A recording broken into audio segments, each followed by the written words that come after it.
just sitting here trying to figure where I'm going to spend my next $100. Am I going to go with the Philadelphia Eagles that are 2-point favorites, or am I going to put my money on the Kansas City Chiefs?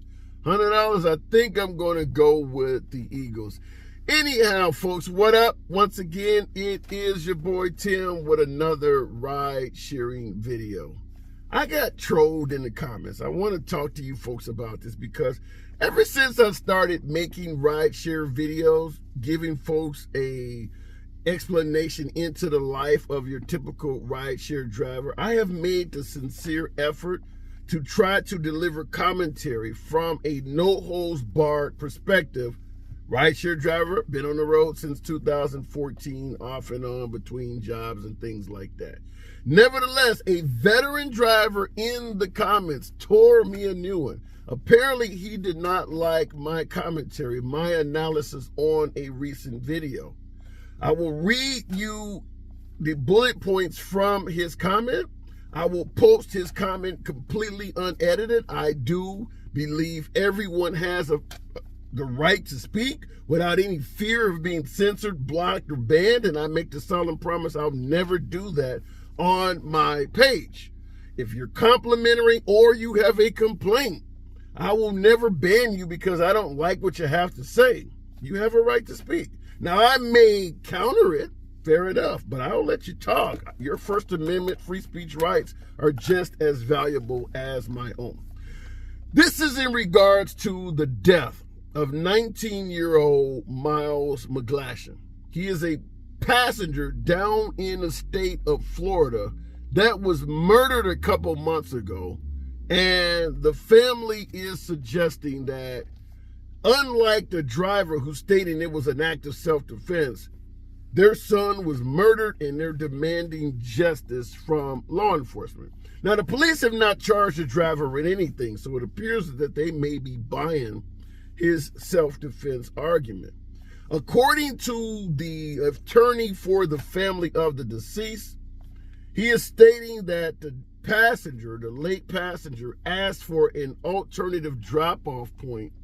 The driver and him somehow, after that, got into a melee and the passenger ended up dead. That's all we're getting right now. And I did a video on this a couple days ago, and in my humble opinion, which still remains to this day, is that this 19-year-old kid asked the driver to change the drop-off point. The driver refused, and I strongly believe at that point, the 19-year-old either got aggressive and or violent, leading to his death. Now, that's not to suggest that the death was guaranteed to be self-defense. Could be a case where the passenger just slapped the hell out of the driver and the driver went overboard and shot him. That is possible. I don't know. But there's no way in hell I'm going to believe that a driver just turned around for no reason at all and started beating the hell up out of a 19-year-old college kid. That just does not resonate. We know plenty of videos where passengers have gotten angry because drivers didn't want to wait, didn't want to drop them out somewhere, and tried to beat the hell out of the driver. That happens all the time. Point is, anytime you hear of a rideshare driver involved in violence from a male-on-male perspective, it is almost always initiated by the passengers. Now, there are drivers that have assaulted females. You've had male drivers assault female passengers. That happens. But when it's male on male, I have not seen a single news story where a male driver did something to a male passenger. Let me know in the comments if I'm getting it wrong, my veteran drivers. I'm willing to concede a point if it's made. I've heard of drivers who were not employed as a rideshare driver posing as an Uber or Lyft driver and doing something nefarious, but an actual rideshare Uber or Lyft driver taking it on his own to hurt or harm another male, I've never heard of that. So let me know if I'm getting that wrong. But let's tackle the meat and potatoes of this person's comment, being critical of yours truly. Starts out by asking, do you ever tell the truth? Asking to change the definition, is that the problem? No, the problem is that the driver was carrying a weapon which violates the TOS of Uber. No gun, no dead young man. Now, he follows up by stating that acquaintances of this driver have made claims that the driver has a history of domestic violence against girlfriends and his ex-wife. He's made claims that the driver has a history of road rage, a road rage incident that was covered on a national level. He's also made claims that in 2021, this driver had his driver's license suspended for a host of moving violations, speeding, running stop signs, driving erratically, and that the driver has been in 2 different car crashes. Now, the guy who posted this comment, and yours truly, we're both in awe that a driver like this could even end up driving for Uber or Lyft to begin with. But nevertheless, he was driving passengers around at the time of this incident. Last but not least, something concerning. He states that the victim, 19-year-old Miles McGlashan, was shot in the back of the head after exiting the vehicle. And he's stating that that shows there was no danger to the life of the driver. And follows up by saying, why the hell hasn't this driver been arrested yet? Now, I'm going to tackle these comments one by one. And I'm giving nothing but respect to this guy. He claims to be a veteran driver, tens of thousands of rides, and he states that he resides in the area near where this took place. First of all, in regards to the question thrown at yours truly, asking, does asking to change the destination really present a problem? My response is a flat out yeah. If you are a driver for rideshare, it is your vehicle.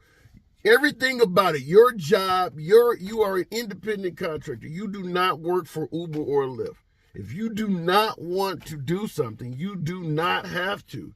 So if you're telling a driver, or better yet, you're telling a passenger, I can't take you there. I don't want to go to that neighborhood. I don't want to take a trip that's 50 miles away. You absolutely have a right to do that. No means no in the independent contractor world.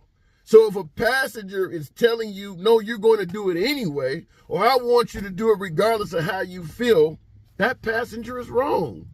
Period. Yes, it's a problem. Anyone that tries to force you to do something you don't want to do, it's a problem. Period.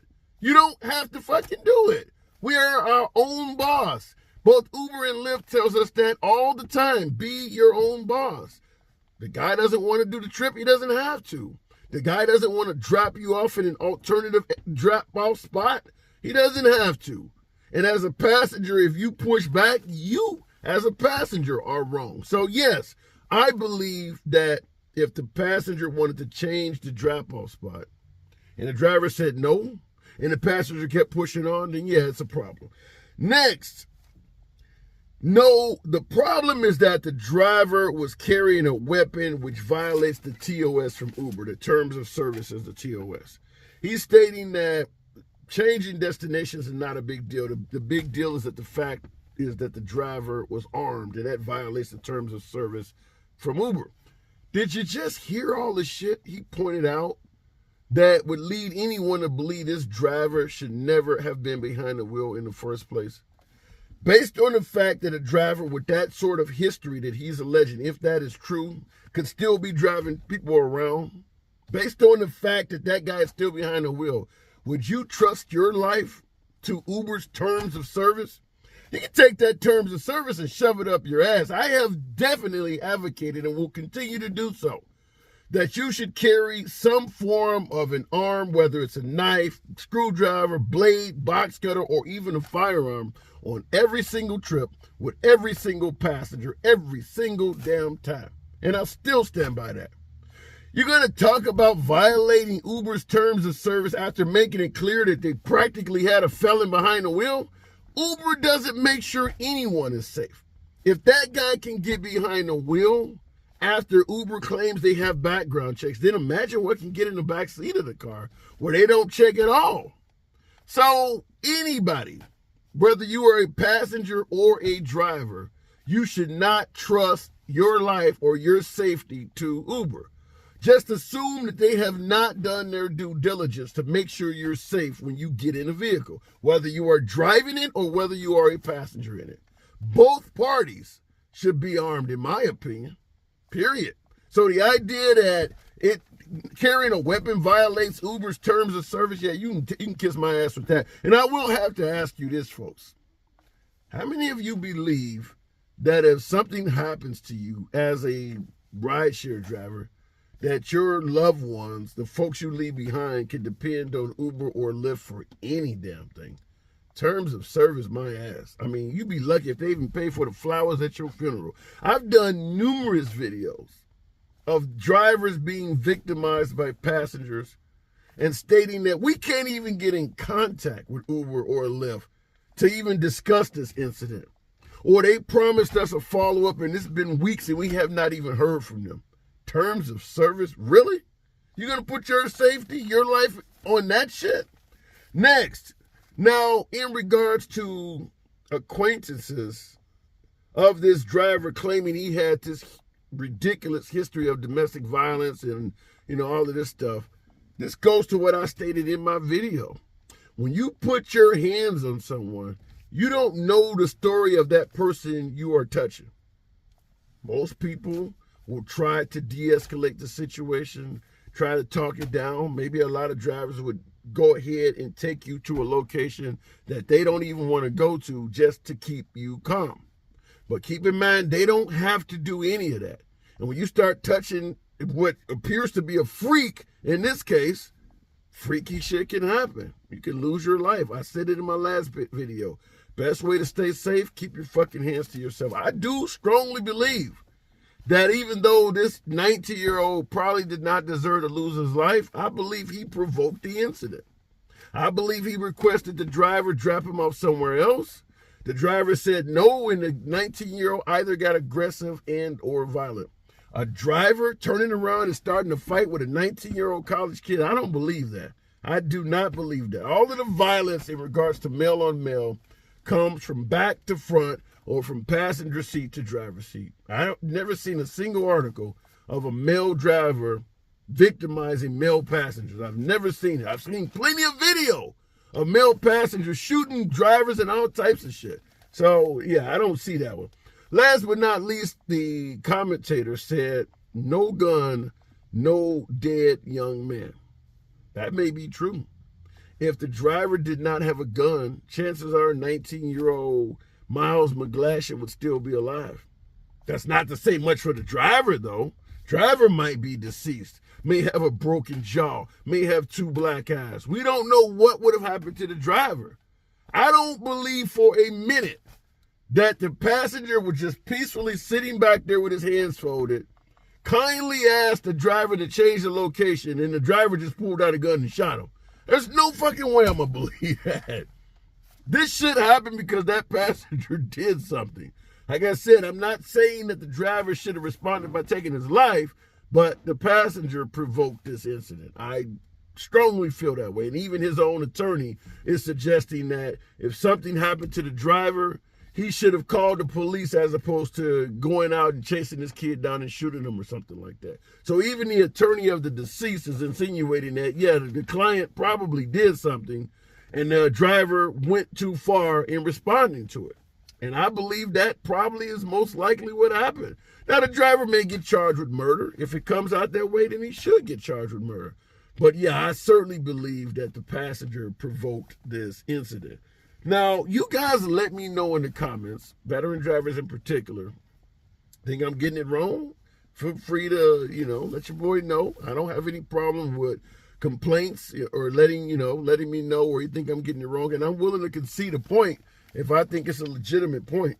But last but not least, the commentator stated that the victim, talking about Miles McGlashan, was shot in the back of the head after exiting the vehicle, indicating that the driver could not have been in any danger. If the guy is shot in the back of the head, asking, well, then why the hell haven't this driver been arrested yet? Well, the first thing I will say is this. During the heat of battle, you can turn, twist, and things like that can cause you to get shot in the rear, even though it's in self-defense.